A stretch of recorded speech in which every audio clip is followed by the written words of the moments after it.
Nagdadalamhati naman po ngayon ang mababang kapulungan sa pagpanaw ni Antipolo 2nd District Representative Romeo Romy Acop. Kaya naman sa regular session sa Kamara ngayong araw, isang panalangin ang isinagawa ng mga kongresista bilang alay sa namayapang kongresista. Ang buong detalye ihatid ni Julian Bunag live.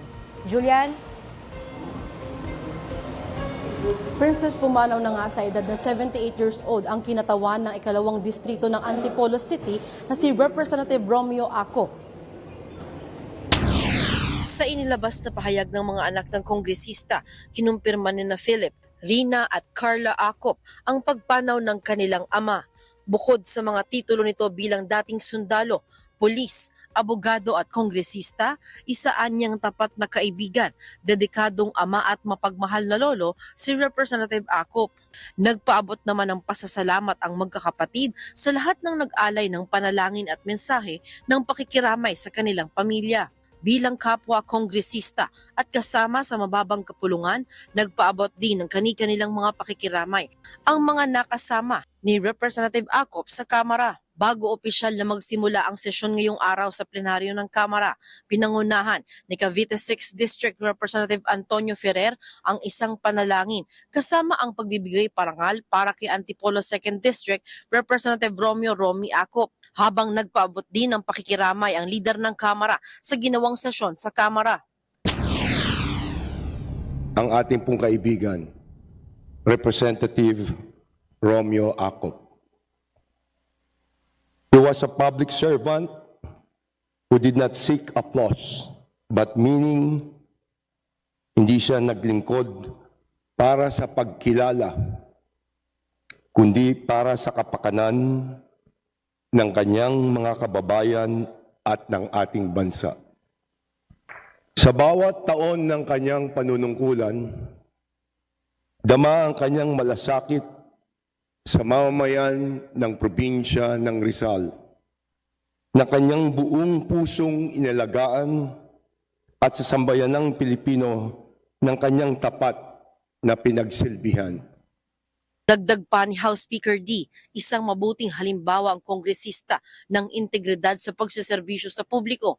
Aniya, ang mga tungkulin na ginampanan ni Representative Acop ay may malinaw na paninindigan na ang batas ay para sa kapakanan ng mga Pilipino at ang pagkakaroon ng kapangyarihan ay isang pananagutan at hindi isang pribilehiyo. Malaking kawalan aniya sa Kamara, sa bayan ng Antipolo, at sa mga Pilipino ang pagpanaw ng mambabatas. Itinuturing naman bilang isang mentor ni Lanao del Sur 1st District Representative Zia Alonto Adyong si Representative Romy Acop sa Kamara.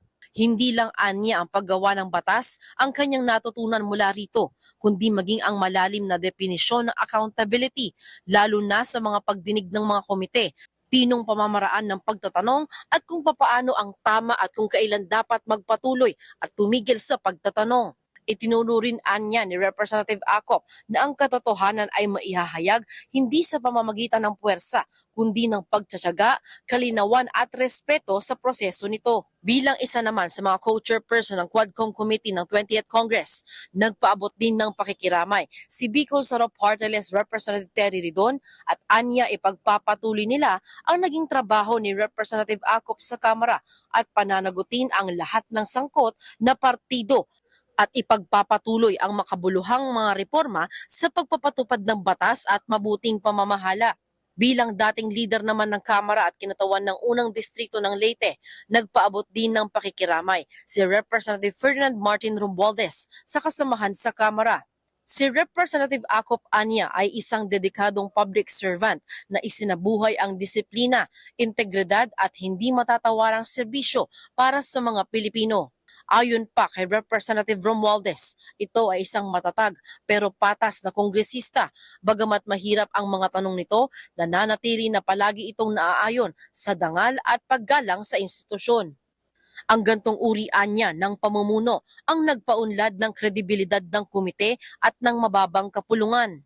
Bilang dating kongresista naman at kasamahan ni Representative Acop sa Kamara, nagpaabot din ng kanyang pakikiramay si former Surigao del Norte 2nd District Representative Robert Ace Barbers sa namayapang kongresista.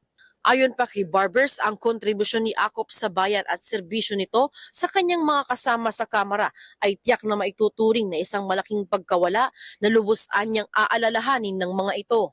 Bukas December 23 hanggang 26 ang magiging burol ng kongresista sa Haven of Angels sa Antipolo City.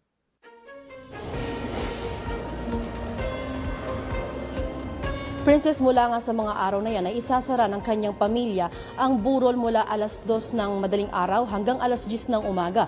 Kaya sa mga nais na pumunta o bumisita ay dapat doon lang sa nakalaang oras sila dapat na magpunta. Mula rito sa Kamara, balik muna sa iyo, Princess.